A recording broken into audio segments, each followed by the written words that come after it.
ఈ రోజున morning cricket association మిత్రమండలి ఆధ్వర్యంలో ఏర్పాటు చేసినటువంటి ఈ క్రికెట్ టోర్నమెంట్ కార్యక్రమంలో దాదాపు 70 జట్లు ఈ రోజు రావడం జరుగుతుంది.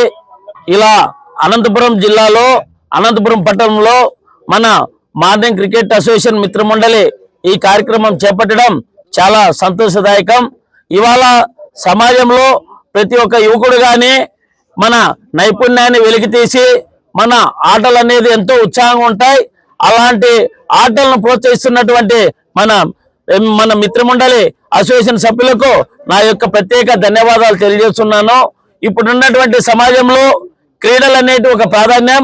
ఈ క్రీడల వలన మన యువత విద్యార్థులు ఎంతో ఈరోజు నైపుణ్యాలు రాణించి వాళ్ళలో ఉన్నటువంటి నైపుణ్యాన్ని రాష్ట్ర స్థాయిలో కానీ తీసుకెళ్లేది ఇది ఒక మంచి కార్యక్రమంగా భావిస్తున్నా.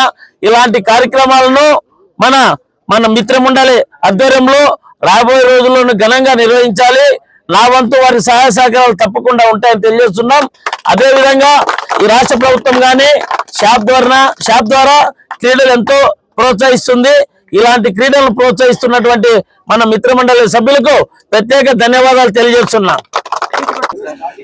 సో మార్నింగ్ క్రికెట్ అసోసియేషన్ తరపున నుంచి ఈ రోజున జరుపుతున్నటువంటి మ్యాచ్ల్లో టోటల్గా 70 టీంలు పాల్గొనడం జరిగినది.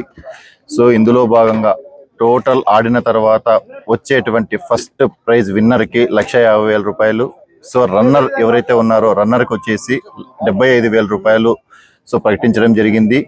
ఇదంతా దీంతో పాటు స్పాన్సర్స్ ద్వారా మేము సక్సెస్ఫుల్గా ఈ first season 1 morning cricket association ద్వారా సీజన్ 1ని స్పాన్సర్స్ ద్వారా సక్సెస్ఫుల్గా రన్ చేస్తున్నాము. ఇదే విధంగా స్పాన్సర్స్తో కావచ్చు, లీడర్స్ ద్వారా కావచ్చు, స్పోర్ట్స్ ఉన్న ఇంట్రెస్ట్ ఉన్నటువంటి వాళ్ళందరి ద్వారా కానీ రాబోయే రోజుల్లో కూడా ప్రజల్లో ఉన్నటువంటిది యువకుల్లో ఉన్నటువంటి క్రికెట్ని వెలగదిద్దాము అనే ఉద్దేశంతో సక్సెస్ఫుల్గా రన్ చేయాలా అనేటువంటి ఉద్దేశంతో మేమంతా మిత్రమండలి అంతా కలిసి సక్సెస్ఫుల్గా రన్ చేస్తున్నాము. రాబోయే రోజుల్లో ఇంకా మాకు సరైనటువంటి సహకారాలతో మేము ఇంకా ముందుకెళ్లాలని నిర్ణయించుకున్నాము. మార్నింగ్ క్రికెట్ అసోసియేషన్ MCA ఆధ్వర్యంలో ఈ క్రికెట్ పోటీల్లో పెట్టడం అనేది నిజంగా చాలా అద్భుతమైన విషయం. ఒక రకంగా చూస్తే ఇది స్పోర్ట్స్ చాలా మంది అంటుంటారు, పెద్దలు లేదా ఎక్స్పీరియన్స్ ఉన్న వాళ్ళు కూడా అంటుంటారు, ఇది మానసిక ఆనందాన్ని కలగజేస్తుంది, మనిషికి సంపూర్ణ వికాసాన్ని కలగజేస్తాయి ఆటలు అంటే అని చెప్తుంటారు. దాంట్లో ఏమాత్రం డౌట్ లేదు. ఇది ఇంకో రకంగా కూడా మన భారతదేశంలో స్పోర్ట్స్ కల్చర్ అనేది పెరగాలి. ఇప్పుడు చైనా లాంటి దేశం తీసుకుంటే ఎందుకు అది పవర్ఫుల్ దేశం అంటే చిన్నప్పుడు పిల్లల నుంచి వాళ్ళకి స్కూల్తో పాటు ఎట్లా చదువులు చెప్తారో అట్లా ప్రతి గేమ్, ప్రతి ఒలింపిక్స్ గేమ్ అన్నిటి కూడా వాళ్ళకి నైపుణ్యత కల్పించే విధంగా అన్ని చర్యలు చేపడుతుంది ప్రభుత్వం. అటువంటి ఎంకరేజ్మెంట్ కూడా ప్రస్తుత ప్రభుత్వంలో రావాలని మనం అందరం కోరుకుందాము.